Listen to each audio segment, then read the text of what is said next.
Red Dead Redemption 2. It is filled with one of the most memorable moments and captivating side stories across any video game ever created. It's quite clear that I love this video game. I even named the YouTube channel after it. But amongst its hidden secrets lies pretty much one of the darkest and most chilling tales the game has to offer. The story of a brutal serial killer lurking in the shadows. We're going to be talking and deep diving around the twisted mind of Edmund Lowry Jr. So the man behind one of the most disturbing mysteries in Red Dead 2. So buckle up folks, it's not going to be one for the faint heart. We're going to be talking about what happens with the mystery, where to go, and finally the conclusion. So let's talk about the beginning. So the story begins when Arthur originally stumbles upon a grizzly site in the wilderness. There are a number of these areas, but we'll talk about the one near Valentine.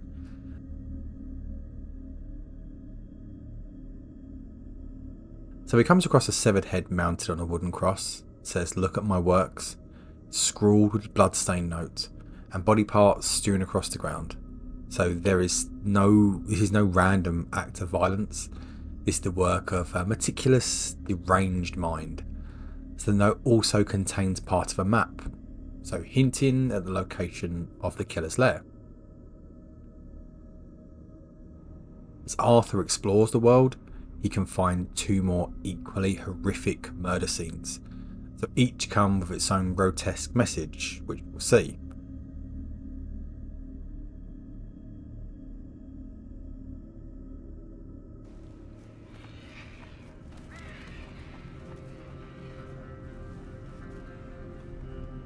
Oh, Jesus. This is so sick, Tran.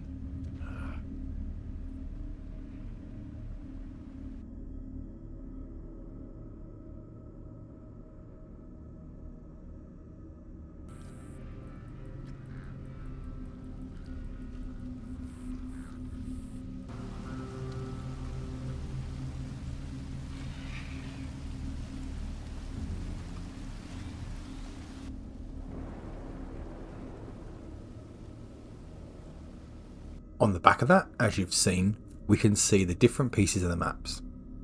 The killer seems to reveal its gruesome handiwork, so leaving clues behind is like a dark invitation to find him. So if you think about the initial interaction, he's leaving these trophies for people to find, put the maps together to locate him. So not only is that one of those horrific things, obviously when he's murdering people, but obviously the sadomasochist mind to put that through together is crazy. So the hunt for him, okay? So you put all three pieces of the map together. So once you find them, they lead to like a sinister basement, which is hidden beneath, it seems like a seemingly ordinary cabin just outside Valentine. And you'd have gone through it and gone past it a countless amount of times. But really what's inside is truly the stuff of nightmares.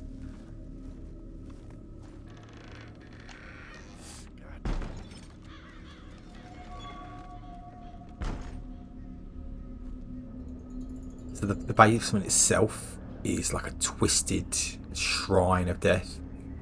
There's human remains, strange writings, and a real sense of like dread fills within the air. As Arthur steps in deeper, he can see the killer's actual den and like the madness behind the murders. It really starts to become quite clear.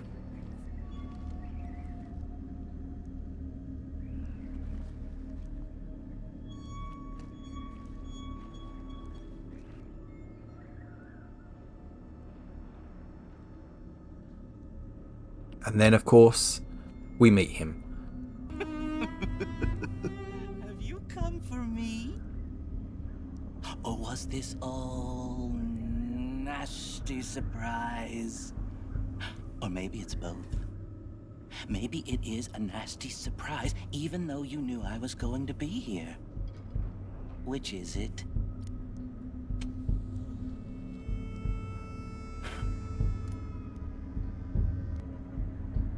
It's not going to be nice. And fun. I mean, it'll be fun for me, but it won't be nice for you.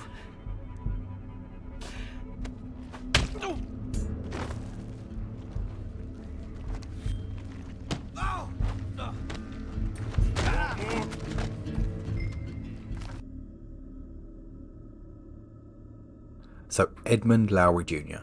So this is the man behind the carnage. So he's quite soft-spoken when you hear him first of all, but it doesn't take too long to really understand his true nature and for him to really reveal himself.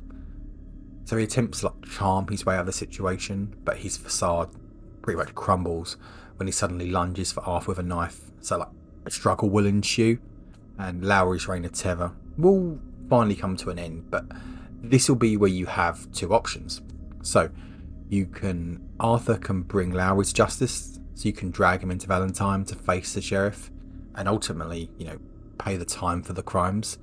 But even in custody, his leery, eerie calmness remains. He even sort of suggests to feel no remorse. He just feels pride in his work. I'm not giving you a cell until you introduce this boy. Now put him down there. Fella well, it ain't nothing nice. A lot of folk disappeared over the past few years. This sick son of a bitch, well, he ain't right in the head. That's so. Head over to the cellar of that broke down shack on the road to the falls. See for yourself. Okay, come on, you. My name is Edmund Lowry Jr. And you'll remember that, my friend. Sure I shall. You are a frightening fella. Oh, I'll behave, sir. I'll behave as expected. Well, you better. And I'll get you a lawyer, don't you worry about that. You get in that cell, calm as you be. Get him off me!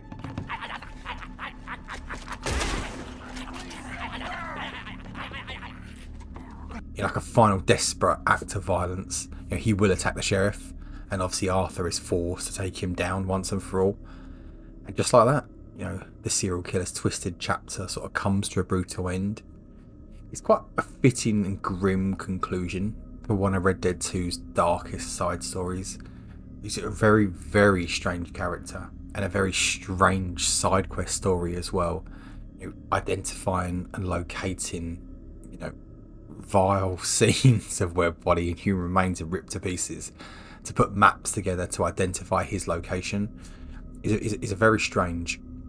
But putting sort of the mind of him, so what made him really what he was.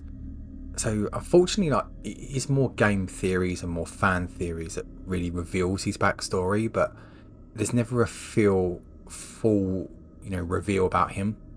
But he does leave clues behind him. He leaves a portrait of a deranged and a sadist mind, his fascination with death, his cryptic messages, his displays of victims suggest he saw himself more of an artist and saw the murder was more of an art form.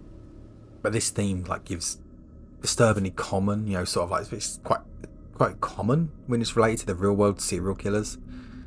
He's quite like the famous H.H. Holmes, who built a murder castle, and it was filled with rooms of death traps, or even Jack the Ripper. He was taunting the police with letters. His crimes are a chilling reminder of what humanity's deepest, darkest depths.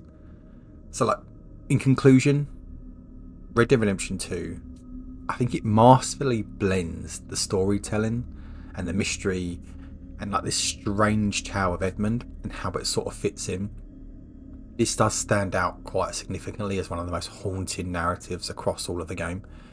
It's quite a good reminder of what danger lurks beneath the surface, and it brings it to life a little bit, and sort of that human aspect of what can happen. What do you think though? What do you think of Edmund?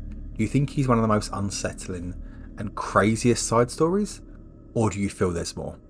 I know most people will go the vampire, but I feel that side quest, however fantastic it is, it's quite linear. This one adds a bit more texture and a bit further details. And make sure if you like the video, drop a like, and if you want to comment who I should cover next, I'll catch you in the next one.